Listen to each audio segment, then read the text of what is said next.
Ladies and gentlemen, we're in rare form. We have Keith from Nicecast joining us to educate me on what is Release the Snyder Cut. Oh my! How much time do we have, gentlemen? You got 15 minutes. 15 minutes?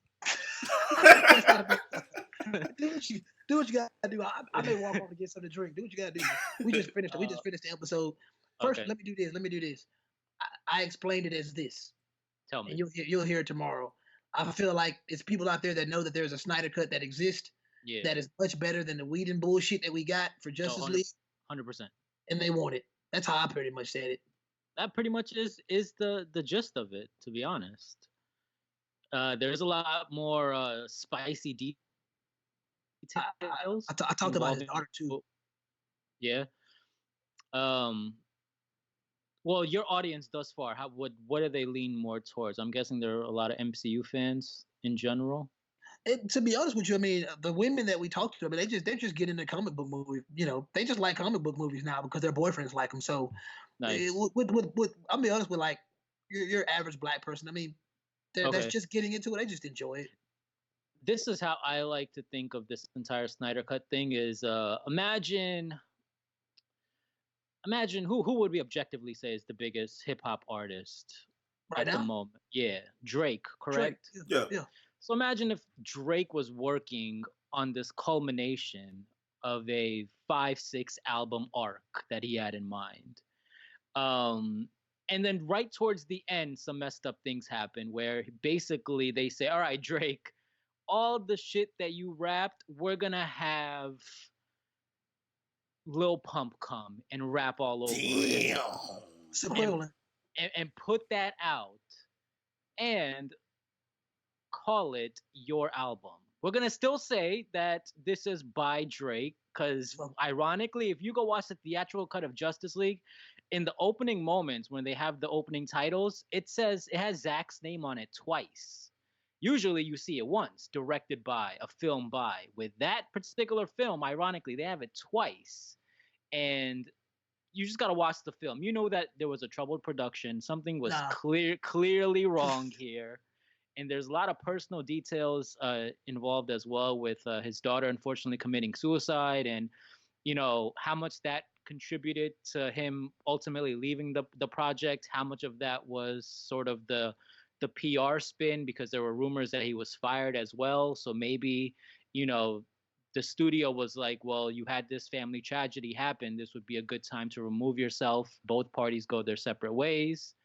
And then after that was one of the most interesting fandom occurrences, I think, personally in pop culture history, where you have this very small group of people who actually enjoyed Batman v Superman, a film that was critically destroyed upon release, because a lot of critics, obviously, because we are getting to a DC cinematic universe, you think that you know, there's the obvious MCU competition comparison.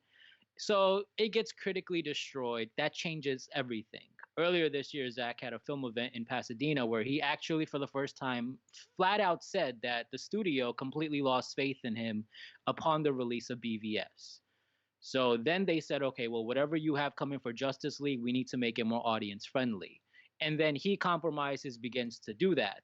And then throughout the process of, even after the filming is done and he shows a rough cut of the film, they're like, okay, we need to bring Joss Whedon on. Joss Whedon, you may know, directed The Avengers. So does more audience friendly mean more lighthearted, which means more MCU? Exactly. When the studio says that, they basically say, hey, make the Justice League the Avengers. And if you look at what Zack was intending to do, like I look at Joker, for example, as a fruit off the Zack Snyder tree. You take a character that audiences may have one perception of. In the past, he's been presented as lighthearted with Jack Nicholson on the Batman TV show, then slightly darker, much darker at least, with Heath Ledger. And then, you know, it's like you have a character audiences are really familiar with, and you just basically shatter audience expectation. And that's what Zach was doing to me, at least, with DC characters. Because and this is a deeper conversation that I can go into about we live in a world where like everyone's trying to do the same thing, so everyone's hopping on trends and just, you know, kind of being homogenized. So to have the balls to say that I'm not even going to compete with the MCU, I'm just going to do my own thing, it's pretty wild. And honestly, that's why I find Zach so inspirational, because the MCU, to put it into perspective, for a shit ton of people, is the modern day Star Wars. I can see that. There are people who look at MCU films who are going to be inspired to be film fans for the rest of their life. Some will be inspired to direct films, shoot films, get involved with films, talk about films, review films, whatever.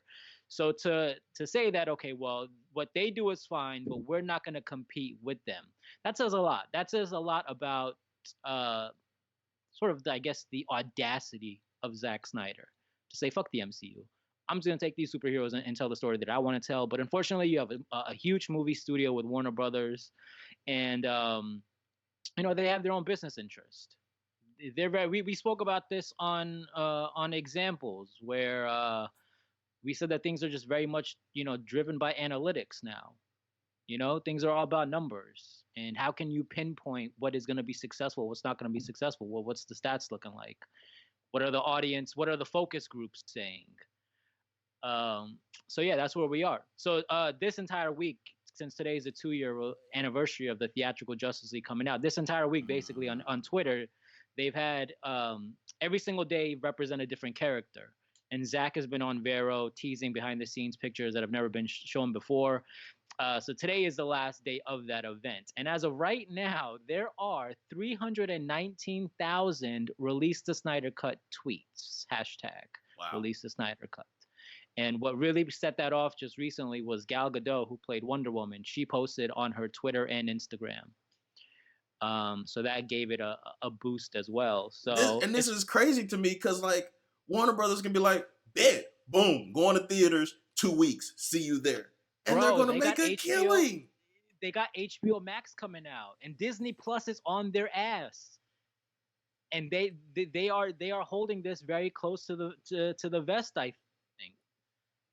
To streaming wars. It's like everyone needs something to get media attention, to get fans to sign up, to do everything, goodwill, whatever you want to call it.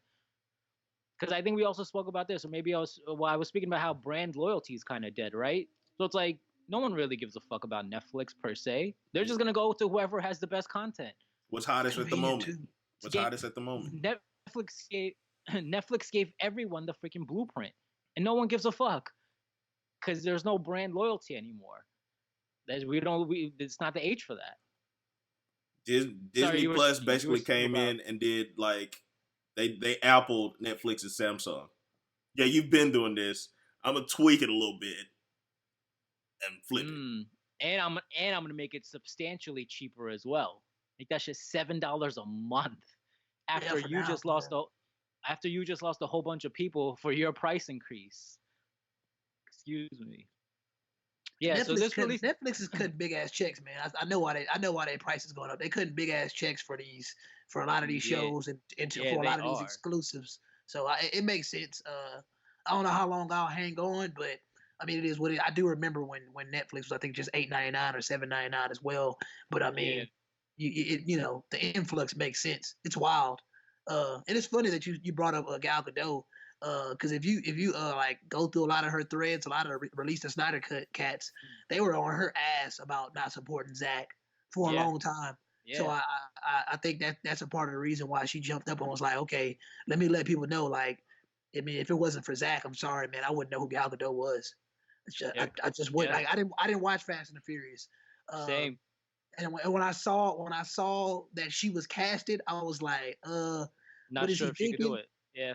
She blew me away. I mean, I was happy. Like, I'm happy. Like, because I love DCAU, which I'm gonna go check out the Wonder Woman. The new one just came out. Yeah. And she embodies it. She embodies it like a motherfucker. She does a great job. And you can't. You're really a hypocrite if you even look at, you know, Jason Momoa, and like you don't embrace the fact that was a Zach casting. Like, you don't. It doesn't like. I'm gonna be real with you. I think it'll be real heavy if James Wan steps up and he's like, hey, I support Zack. Like if James Wan does it, because right now at this moment I would say he's the most successful. Oh yeah, Aquaman made over $1 billion. Yeah, and I mean, trash ass I movie. keep saying, I wasn't a fan of Aquaman. Yeah, I wasn't a fan of it either. But I can't confirm this, but I feel like the direction they took him in a solo film was not what Zack was intending for that character. But and that is the biggest example of the MCU-ification of it, where you took this character who was initially presented as very mature and dark and rebellious in nature, and you kind of made him a one-liner and a very typical hero in a solo film. He was a Thor. They just made him Thor in a way. I think the genius of James Wan is the cinematography and just James Wan, he's a cold ass, like he's cold, but I just don't think that he really did Arthur Curry the way he should have been done. I also don't blame him for the fact that it's where he picked them up at. I feel like if James Wan would have started with them and would have collaborated with Zack, it'd have been a lot different. But with what James Wan had, he did a good job. I give him props for that. He did a decent job. But I'm telling y'all, like James Wan is a beast. I like him. He's one of my favorites. And what's wild is when you do that and you have the financial validation, it's hard. It's hard to fuck with $1 billion. Yeah. Right? So if you're the studio and you're like, yo, we just put this shit out, we don't give a fuck about if it's what Zack intended or not. It should have made $1 billion. And a Zack Snyder film did not make $1 billion. So, it all goes to analytics. Was it like 760 million for which one? For Man of Steel, right? Man of Steel was in the 700s. BVS with really bad reviews was I think like 875 million. But so see, does that DVD sales too? Like that's not DVD sales, huh? No, that's just theatrical. I'm sure. I'm sure it's been. It easily I think would be upper 900 millions would be with Blu-ray sales and things of that nature. I bought it. Like I was anxious to see the director's cut. Yeah. And it brought in everything. It made everything just flow seamlessly. Once again, I think there's a lot of bullshit behind the fact that I feel like BVS was kind of butchered for some strange reason. I don't know why it was released like that. And I don't know. We'll never truly know what a director in the studio, like what's the real beef? Like what's the beef? Like y'all called me. Y'all call me. I come here, I start putting something together. You're like, we ain't fucking with this. It ain't like what the James Gunn would do. It ain't like what they do in the MCU. It's like, bruh, if you wanted some MCU bullshit, then you should have went and got Jon Favreau, whatever his name is. Yeah. Why you calling me? Like, bro, that's essentially exactly what they did. Brought on Whedon, and now James Gunn is doing the new Suicide Squad. And they had Margot Robbie the other day in an interview say that this film is full of comedy. Yeah. And that's some wild shit because everyone is just chasing the MCU. It's like if we, with examples, started doing what Joe Budden does with the sound effects that he'll play, the gunshots and all that shit. Because we're like, we are trying to be the Joe Budden podcast. Yeah. But if you're truly creative, you don't look at what someone else, you're inspired by them and their success, but you don't ever sit there and say that, yeah, I want to be exactly like that. Doesn't happen. And I think what's really tricky with Gal is that she still has it's basically her and Jason who have the cinematic universe at this point in terms of the main characters. Zach does too. Who? Zachary. Zachary. Oh, yeah, Zachary for Shazam. Yeah, that's his name, right? Zachary Levi, right? Yeah, Zachary Levi. Okay, so it's basically them three, right? But she has her Wonder Woman film coming out next year, Wonder Woman 84. Mm-hmm. So, but her posting about that on Twitter, on Instagram, she has like 31.8 million followers. So put that message out. That was big, man. It's potentially a compromising situation with the studio. Because if you're a WB executive, you're like, yo, what the hell? You got your own shit coming out. You know that what we're doing is moving away from what Zack was doing, and here you come to 31.8 million people telling them to hashtag release the Snyder Cut. What the fuck are you doing? Our hopes as me as a low key release the Snyder Cut guy. My belief is that when they do Justice League 2, it'll be in Zack's hands. That's what my belief is. I believe that if they're gonna have their backs against the wall and they're gonna have to do it. It's either gonna be that or it's gonna be a major collaboration between the most successful WB, guys, which would be Directors. at this point, which would be James Wan and Patty Jenkins at this point.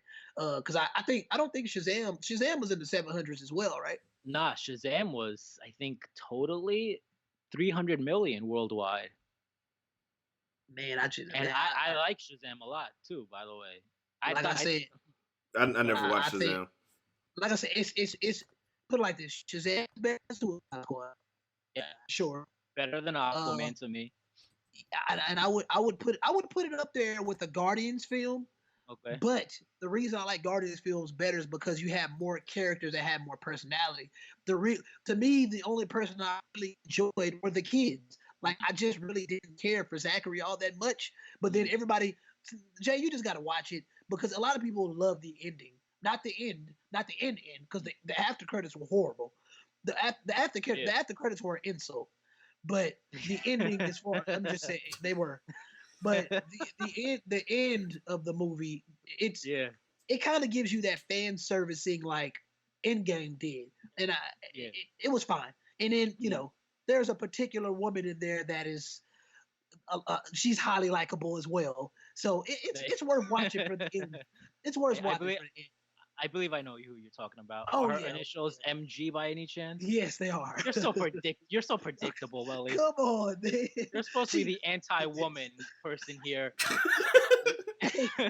And his ass is over here nerding out about a particular female casting. That's the only reason why most people probably like, oh my God. But come on, man. I mean, the movie was right. I believe. I'm still a firm believer in. And Think Like a Man, though. God, and you seem to think like a man? Why you shouldn't even say MG anymore at this point.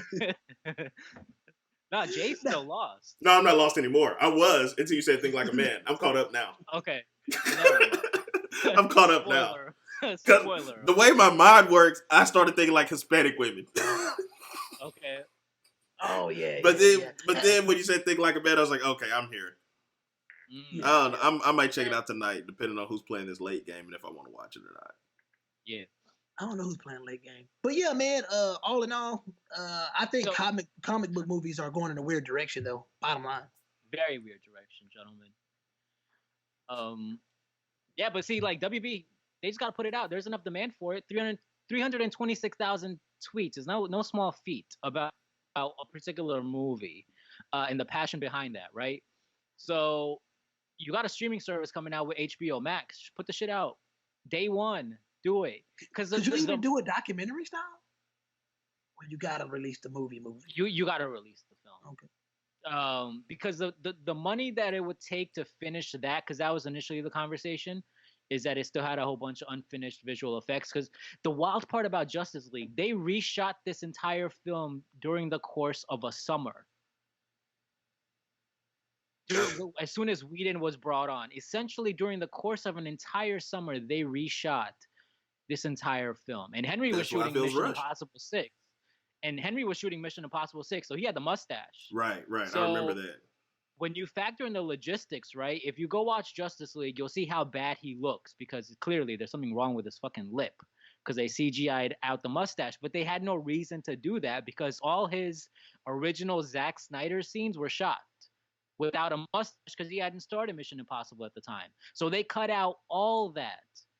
So they essentially rewrote his entire Superman arc, shot that shit over the course of a summer. So now you have the raw Zack Snyder film, which they say may have unfinished visual effects. So the money you would need to fund a straight-to-streaming service film or a new TV show, it can't be more to finish Justice League and put that out. You can just essentially put those two costs the exact same and say, okay, day one, HBO Max, what's good? We got the fucking Snyder cut. We're gonna to get people to subscribe. We're gonna sell the shit out of this. Smart business decision. I just don't understand why they even needed to put Superman at the beginning of that movie. Oh my God! Well, I don't understand why they just. Well, it's a slap in the face for any fucking Superman fan. It's a slap in the fucking face. Have you played Superman 64 ever? For years ago. For Nintendo 64. Years ago. Yeah, Jesus, yeah, years ago. it's a bigger slap in the face than And in that game, ladies and gentlemen, there were moments where, as Superman, you would randomly fall into the floor and the game would glitch out. And into that shit. Yeah, and the worst part is, you had to get to use the freeze breath. You had to pick up a power up.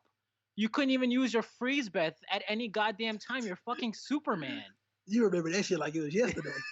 Because it's traumatic. And I saw the opening moments of Justice League, and I'm like, this is worse than Superman 64. It's truly befuddling how much they fucked up a character. They did the same thing to Spider-Man to me, bro. That's how I feel about Spider-Man. I like Spider-Man and the Flash are my favorite superheroes. Understand that? Yeah, they're my favorite superheroes. You like the Flash TV show? Nah, bro.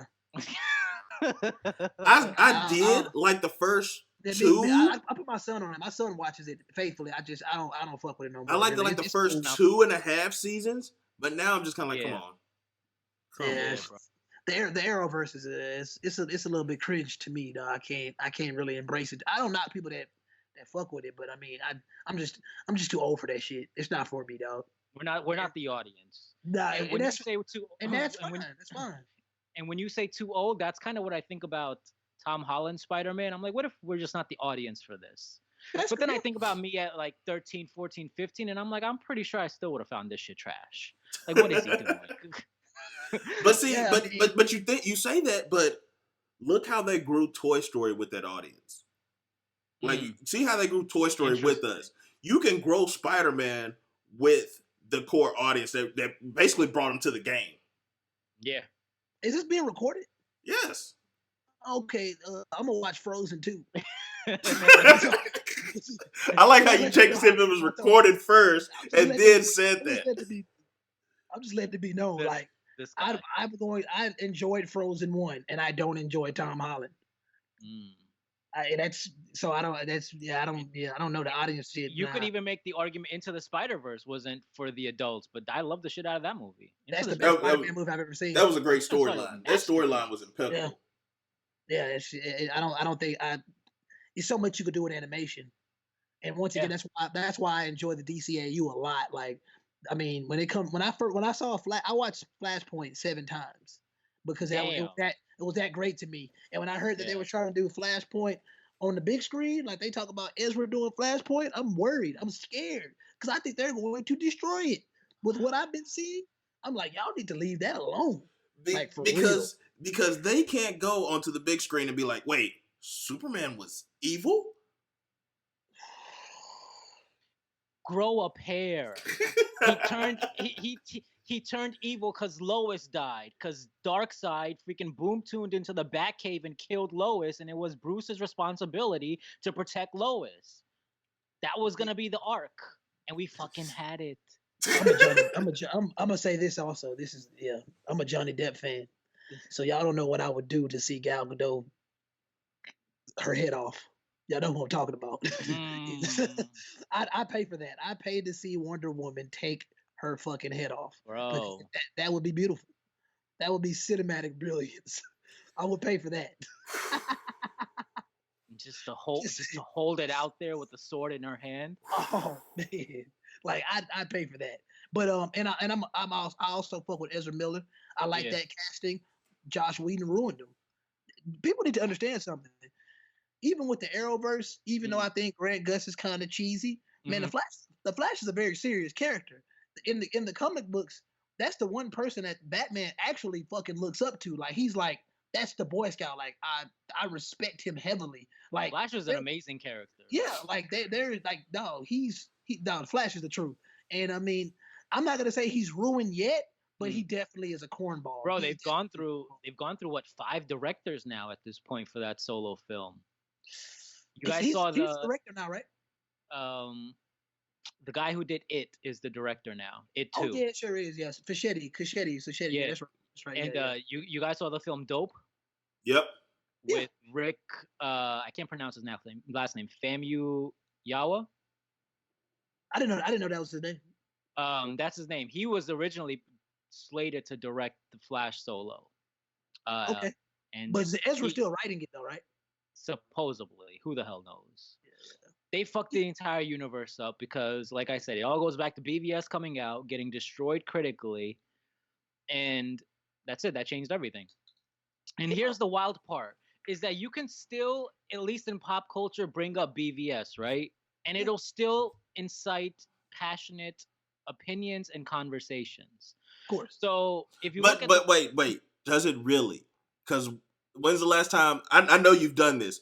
People have said, "Oh, I didn't like that movie," and you asked them what didn't they like about it, and they couldn't tell you shit. They couldn't tell me anything, and what they could tell me is like, "Did you even fucking watch the film?" And it goes back to this idea of groupthink, right? Is like opening weekend for BVS, everyone just saw on Twitter that it was getting destroyed critically and just fucking jumped on the bandwagon. Then they went to fucking Rotten Tomatoes and saw that 27% Rotten Tomatoes and said, "Oh yeah, this film is trash." BVS is wild. From a story perspective, it's wild, and even the action moments in that film, the fucking warehouse scene with Batman, the Doomsday fight. I'm gonna tell you something though. Tell me. From an outside perspective, people don't want to know. People don't want to accept this. But no, but seriously, I like where you're going. Man, a lot of people don't like Ben Affleck, bro. For no reason. I think that's the one casting that worked, but it didn't work based on the fact that people don't like Ben Affleck. And Ben Affleck, not only then, to be honest with you, Ben Affleck is probably one of the best directors in Hollywood. Bottom line, yeah. He has a great mind, and I think he executed pretty well. But the fact that people don't like Ben Affleck, I mean, it's similar like people that don't like Angelina Jolie for some strange reason. I put them people. Yeah, a lot of people like. I thought after the whole breast thing, people loved Angelina Jolie. People might like looking at her, but when they hear names like Angelina, when these new kids on the block, these like Gen Zers and millennials, when they hear names like Tom Cruise, Angelina Jolie, they get kind of snobbish a little bit. Like they don't really care for those names anymore. So it's like them saying Eminem is trash. Like exactly. That's just a popular sentiment. It's just cool to say, and it's like, well, have you heard the Slim Shady LP? Any of you who say Eminem is trash? Are you out of your fucking mind? Okay. I told you guys 15 minutes. You got 2 minutes left before we hit 30. I need your parting words. Right. What are we titling this? What is this? Hashtag release the Snyder Cut. I was going to do it 20 for 20, but now it's 30 minutes long, so I'm just going to drop it randomly. We could just do that. Okay. Release the Snyder Cut. Hashtag release the Snyder Cut. Listen to Examples. Examples podcast. YouTube, Spotify. What else is there? Apple Podcasts. IG content. Twitter content. That's it. I'm gonna fuck your 2 minutes. I'm excited. Even though I'm excited for even though I think comic book movies are going in a weird direction, I am kind of excited for, like I told you on a No Boundaries podcast. I'm excited to see what they do with Cheetah. I want to see what Wonder Woman 84 is about. That's really the only movie I'm looking towards. And a lot of people that are listening to this and that really don't understand what we're talking about when we say Justice League was butchered, go watch X-Men Dark Phoenix. And you'll understand what it's like to butcher a movie in a Russian movie, because that movie was fucking awful. But yeah, those are my parting words. Are you excited for Robert Pattinson as Batman? I'm lukewarm. I don't have. The funny thing about that is, I mean, I don't mind Kristen Stewart. Like, I just don't think that there are certain roles that she should do. That's why I shot a slug at Charlie's Angel. But I mean, I think Robert Pattinson's cool. I like the direction that movie's going. You know, we'll see. Catwoman. I don't know what's going on with this movie. I don't know who the villain is. Got Catwoman. It's just it seems like a lot's going on. I don't know. A lot is going on. Yeah, it's a lot going on. What you got to say, Jamie? Hey, I am actually more educated on Release the Snyder Cut. Y'all got a little deep in the comic book superhero fandom than I normally partake in, but I've gained some knowledge. Have you seen Justice League, Jay? Yes, I have seen Justice League. And you were disappointed, or you thought it was trash? I think I just said I felt like it was rushed. Okay. Like you rushed the whole story along, like rushed over the course of a summer, ladies and gentlemen, over a fucking summer. Fuck! I was trying to get off this shit. No, bro. We're gonna suck you back in. I felt like Steppenwolf was underdeveloped. Like I had no reason why I had no knowledge of why he was doing what he was doing. He was just doing it. And it's like, okay, you tell me about the Mother Box. I know the Mother Box created Cyborg. Like you have to be able to get the casual person like me. And they really confused me more than anything. More than bringing me in, they confused me. Cause being like MCU has laid this blueprint. When you say Mother Box, I'm thinking Infinity Stone. Like you haven't told me what's different. You haven't told me how they're alike. Like you didn't catch the casual person. And I think that's what MCU did. They were able to catch the casual person because they built a foundation. They took the time to build a foundation. When y'all walked away from this movie, who was your favorite character? Justice League? Yeah. Zack Snyder. I'm serious. Nobody. I'm not even bullshitting you, for real. Nobody was like. They didn't make anyone likable. They didn't make a single fucking. I didn't know enough about anybody. It's the fucking Justice League.